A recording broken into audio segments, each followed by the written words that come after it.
γεννήτρια, θα πας. Μόνο μηχανές και το πελάρο. Τίποτα άλλο.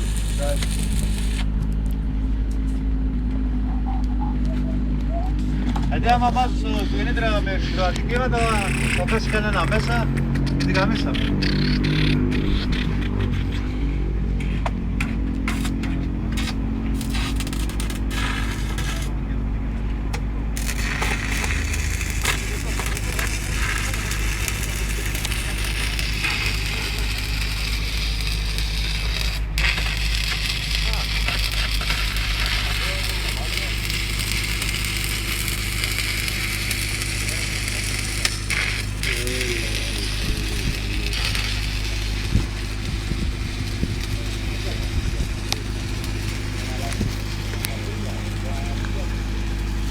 Τι βγάζεις τώρα, εμένα βγάζεις. Άρχισε παραδάκι μας βγάλεις το παιδί, μας βγάλεις και να γίνουμε ρόπτες.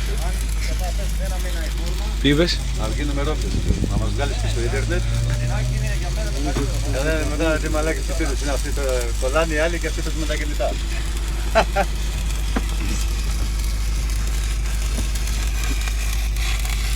Ηλία, θα σε βάλω ρε, στο YouTube θα σε βάλω. Το αριστερό με το δεξιό, τι μου πήρες.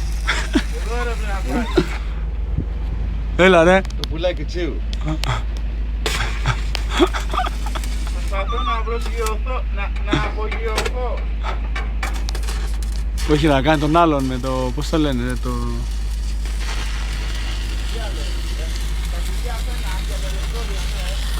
Εσύ Αρμάντο δεν θα πεις τίποτα. Εγώ θέλω μερίδιο από τη διαφήμιση. Μερίδιο από τη διαφήμιση.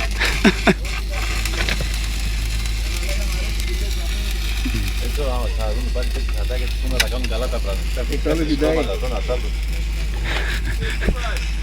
Βάλε μπέλερ. Τι να βάλω, τριάδι. Ναι ρε. Και να σε τρυπήσει λίγο, εντάξει. Μπορεί να με τρυπήσει. Θα τρυπήσει. Αν ανέβω το πάνω και του κάνω το ρουβαλόμετρο. Γιώργο, βάζει να αρχιτόρψει το δικό μου λίγο πάνω από το 2.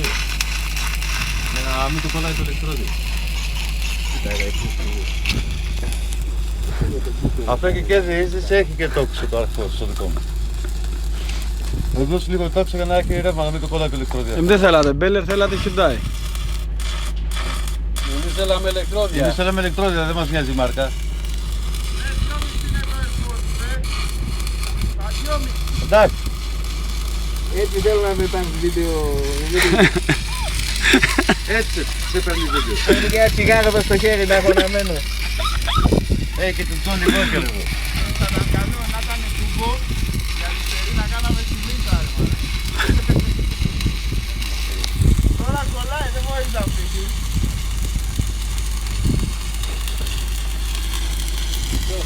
Το πουλάκι τσίου. Αυτό το εργαλείο θέλει σέρβις, αυτό δεν το πάμε για σέρβις. Ποιο? Βάψιμο θέλει και στη θάλασσα. Βάψιμο και θάλασσα. Ξέρεις από πότε έχουμε να το κάνουμε σέρβις. Από πότε? Έλα ρε. Ξέρεις από πότε έχουμε να κάνουμε σέρβις. Από πότε? Το πήρα. Ναι. Και μετά μου λέει ρε μαλάκα, δεν μου πεις τίποτα, δεν μου κάνεις, δεν μου ράνεις.